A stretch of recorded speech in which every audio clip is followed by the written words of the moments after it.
ایک شہر جو ہنستے ہوئے بسایا گیا اور اس میں بسنے والی قوم جسے ہر نعمت سے نوازا گیا تھا، مگر وہ انسانی تاریخ میں ایک ایسی سرزمین تھی جہاں گناہ چھپ کر نہیں اعلانیہ رنگ میں کیے جاتے تھے۔ اس قوم کا جرم اتنا انوکھا تھا کہ اس جیسا فعل انسانی یادداشت میں کبھی درج ہی نہ ہوا تھا۔ اللہ کو ان کا راستہ پسند نہ آیا اور پھر اللہ کا فیصلہ اتر گیا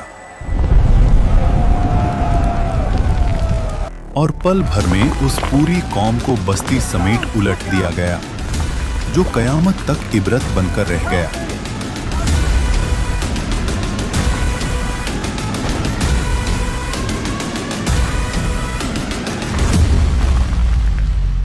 یہ قوم تھی قوم لوط اور یہ بستا ہوا شہر تھا سادوم۔ آج کے جارڈن اور پیلسٹائن کے درمیان دو مشہور شہر واقع تھے، سادوم اور گمورا۔ سادوم ایک ایسا شہر تھا جہاں زمین میں چشمے اور باغیچے دونوں موجود تھے۔ فصلیں اتنی مضبوط کہ لوگوں کو کبھی اندازہ ہی نہیں ہوا کہ یہ زمین بھی انکار سن سکتی ہے۔ کھجوروں کے گچھے نرم تھے، پھل بھرے ہوئے تھے اور زمین کے پانی میں مٹھاس تھی، لیکن ان کے دل زمین کی مٹھاس سے الٹ دھیرے دھیرے سختی میں ڈھلنے لگے۔ پہلے پہلے ان کے گناہ فرد تک تھے۔ تمہاری مسکراہٹ بہت خوبصورت ہے۔ پھر سردار مسکرا کر بولے، یہ نیا راستہ ہے، اس میں مزہ ہے۔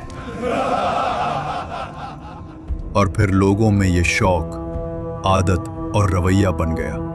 گناہ اب صرف فعل نہیں رہا، تہذیبی رنگ میں ڈھل گیا۔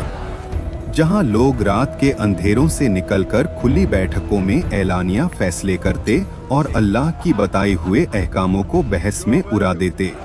دور ایک شہر بابل میں اللہ کے نبی حضرت ابراہیم علیہ السلام اور ان کے بھتیجے حضرت لوط علیہ السلام اللہ کا پیغام لوگوں تک پہنچاتے رہے۔ پھر اللہ کے حکم سے یہ ہجرت کر گئے۔ حضرت لوط علیہ السلام وہ پہلے انسان تھے جو ابراہیم علیہ السلام پر ایمان لائے تھے۔ مطلب یہ دونوں صرف رشتے سے نہیں، دین کے سفر سے بھی جڑے ہوئے تھے۔ قرآن کہتا ہے کہ اور ہم ان کو اور لوط علیہ السلام کو اس زمین کی طرف بچا کر لے گئے جس میں ہم نے ساری دنیا کے لیے برکت رکھی ہے۔ اس سے مراد شام کا علاقہ تھا، یعنی